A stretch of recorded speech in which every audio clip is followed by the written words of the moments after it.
The biggest fear is that resistance will spread across Southeast Asia and then spill over into Africa, where the vast majority of the 700,000 deaths a year occur.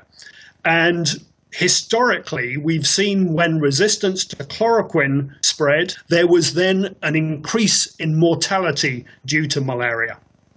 So this is a very, very urgent situation.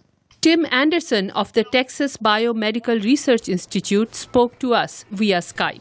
He was part of the team that found evidence of growing resistance to artemisinin therapy for malaria in the border regions of Thailand and Burma, which they fear can spread westward across Southeast Asia and into Africa. The researchers are calling for immediate steps to control the spread of the resistant malaria parasite. The number of malaria deaths dropped in the last few years because of the artemisinin combination treatment. And Anderson predicts that mortality figures will rebound if the drug loses its efficacy. We are seeing that the drug kills parasites 100-fold less well than it used to. That doesn't mean that that parasites are not killed. So we can still cure patients, but the concern is the number of patients who are not cured will rise. Currently, we estimate, or one study demonstrates or suggests that about 30% of patients are not cured by treatment with artemisinin.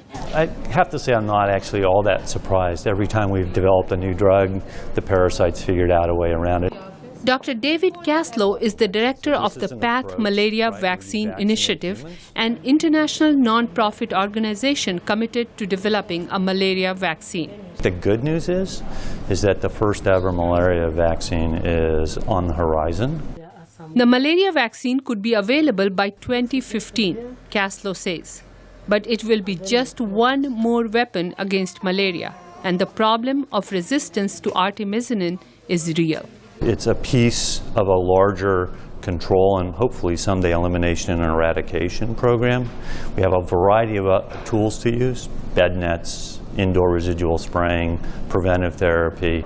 Experts say drug-resistant strains of malaria will likely continue to emerge. The solution, they believe, is to support the development of new drugs and new therapies to fight the disease. Vidushi Sinha, VOA News, Washington.